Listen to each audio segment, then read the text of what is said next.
ज़िमनी election में देखें वही वोट कास्ट होता है जो वर्कर घरों से निकाल कर लेकर जाते हैं। तो ये मेरी टीम है, मुझे इन पर बड़ा फ़ख्र है। बेसिकली सहाफ़ियों की आवाज़ उठाई है, क्योंकि सहाफ़ी सारे माशरे की आवाज़ उठाते हैं, लेकिन सहाफ़ियों की आवाज़ उठाने वाला कोई नहीं था।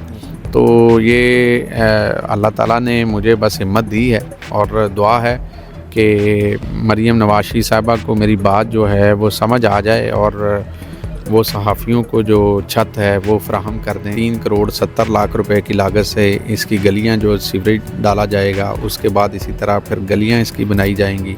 कि लोगों का क्या रवैया है, क्या खुश हैं वो आपसे, क्या तासुरात का इज़हार करते हैं जब मिलते हैं? ये तो अब इलाके के लोग ही बता सकते हैं कि वो खुश हैं या नहीं खुश हैं। नाज़रीन, पीपी 115 से मियां ताहिर जमील साहब हमारे साथ मौजूद हैं, हल्के में मौजूद हैं, लोगों से मुलाकात कर रहे हैं, इनसे बात करते हैं। जी अस्सलाम वालेकुम। वालेकुम अस्सलाम। कैसे हैं सर आप? जी पहले से काफ़ी फ़र्क है। अच्छा जी। अच्छा, मुझे बताइएगा कि अमूमन ये कम देखा जाता है कि एक हल्के से इलेक्ट होने के बाद जो लोग हैं हल्के के लोगों से मुलाकातें करते फिर रहे हैं।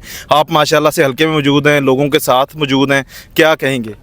देखें, आज इस हलके में मैं इफ्तिताह करने के लिए आया हूं और यहां पर मैं मोहतरमा मरीम नवाज़ शरीफ साहिबा का शुक्रिया अदा करता हूं कि उन्होंने मुझे इस इलाके के लिए सीवरेज सिस्टम के लिए पैसे दिए हैं, उसके बाद मेन सड़क के लिए पैसे दिए हैं। अभी मैंने गलियों की डिमांड सीवरेज के बाद करनी है। तो ये काम जो हैं ये इन गरीब लोगों का हक़ है, ये पंजाबी हैं और पंजाब का हिस्सा है। और यहाँ पर ये हलका जो है ये पहली बार मेरी कॉन्स्टिट्यूंसी में शामिल हुआ है। तो इसकी जो हालत है अभी आपने देख ली है और इंशाल्लाह जब साल बाद आएंगे तो इसका नक्शा तब्दील हुआ होगा। तो ये गरीब लोगों का हक़ बनता है, इंशाल्लाह इनके तरक्याती काम करवाना हमारा फ़र्ज़ है। और हमने इलेक्शन में इनसे वादे भी किए थे कि अगर आप मुतफ़िक़ा तौर पर हमें वोट कास्ट करेंगे तो हम इंशाल्लाह आपके मसाइल जो हैं उनको हल करेंगे। तो आज अल्लाह ताला ने वो दिन हमें दिखा दिया है। आज मैं इनॉग्रेशन के लिए यहाँ पर पहुँचा हूँ। मैं अपनी टीम का शुक्रिया अदा करता हूँ कि जिन्होंने मुझ पर एतमाद किया और मैं इनको ये यकीन दिलाता हूँ कि जो वादे जो हमने दौरान इलेक्शन किए थे इनके साथ, वो सारे वादे हम वफ़ा करेंगे और मोहतरमा मरीम नवाज़ शरीफ की क़यादत में हम इस इलाके का बेहतरीन इलाका बनाएंगे। अच्छा, इब्तदाई तौर में ज़रा बता दीजिएगा कि क्या तफसीलात होंगी, काम कहाँ से शुरू होगा और कितने अरसे का ये सारा प्रोजेक्ट होगा? ये 1 साल का प्रोजेक्ट है। इसमें सीवरेज लाइनें हैं तमाम मोहल्ले में, क्योंकि यहाँ पर सीवर नाम की कोई चीज़ नहीं है। बेसिकली ये जो आबादी है ये अनडेवलप एरिया है और इसकी एफडीए से अप्रूवल नहीं है, जिस वजह से आज तक यहाँ पर काम नहीं हो सके। तो अभी हम कोई कानूनी रास्ता जो है वो निकाल रहे हैं और उसके अलावा हमने वासा से इसके फ़ंड मंजूर करवाए हैं, जो तकरीबन 3 करोड़ 70 लाख रुपए की लागत से इसकी गलियां जो सीवरेज डाला जाएगा, उसके बाद इसी तरह फिर गलियां इसकी बनाई जाएंगी। मेन सड़क पहले हमने बनाई थी, वो हाफ़ बनी थी और हाफ़ जो है वो अब हम इंशाल्लाह बनाएंगे, बल्कि पूरी अब बना कर देंगे। हम इनको नई सड़क बना के देंगे ताकि जो 235 नेमू आना मंडी जाने वाले लोग हैं उनको जो तकलीफ़ होती है वो ना हो और वो इधर से ही वो गाँव के रास्ते अपने घरों को जाएँ। अच्छा, इलाके के लोगों का क्या रवैया है, क्या खुश हैं वो आपसे, क्या तासुरात का इज़हार करते हैं जब मिलते हैं?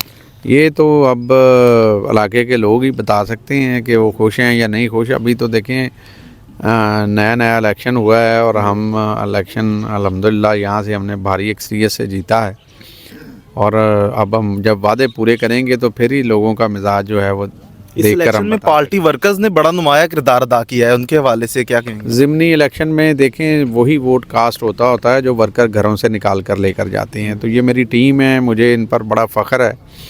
मैंने अपनी टीम के थ्रू पूरे पंजाब में से सबसे बड़ी लीड ली है। तो ये मैं समझता हूँ कि मेहनत जो है ये मेरे कारकुनों की है। मेरा तो बस नाम था, लेकिन मेरे कारकुनों ने काम करके दिखाया। अल्हम्दुलिल्लाह पंजाब में बड़ी इज़्ज़त मिली है। तो मैं एक दफ़ा फिर अपनी चीफ़ मिनिस्टर पंजाब मोहतरमा मरीम नवाज़ शरीफ साहिबा का शुक्रिया अदा करता हूँ कि उन्होंने जो मैंने वादे यहाँ से गरीब लोगों से किए थे उनको वफ़ा करने में मेरी मदद की है।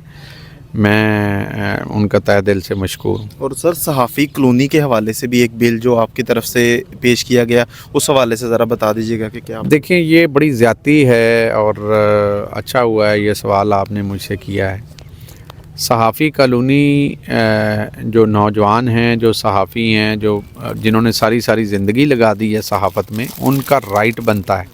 देखिए, अगर किसी बंदे के पास किसी शोबे में वो काम कर रहा है, और सहाफ़त मैं समझता हूँ कि एक बहुत बड़ा शोबा है, और इस शोबे से ताल्लुक़ रखने वाले बहुत सारे ऐसे लोग हैं जो इस दुनिया से भी जा चुके हैं, लेकिन आज तक उनको कोई घर, कोई प्लाट, कोई छत नहीं दिया गया।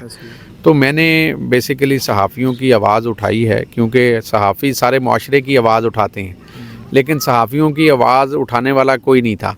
तो ये अल्लाह ताला ने मुझे बस हिम्मत दी है, और दुआ है कि मरीम नवाज़ शरीफ साहिबा को मेरी बात जो है वो समझ आ जाए, और वो सहाफ़ियों को जो छत है वो फ़राहम कर दें। और मेरी कोशिश होगी जितने भी ग्रेजुएट लड़के हैं, जितने भी हमारे बुज़ुर्ग हैं जो सही तौर पर सहाफ़त में अपना किरदार अदा करते हैं, उनको उनका घर लेकर दूँ, उनके प्लॉट लेकर दूँ, उनकी कॉलोनी बनवा कर दूँ, और state of the art colony बनवा के दूँ।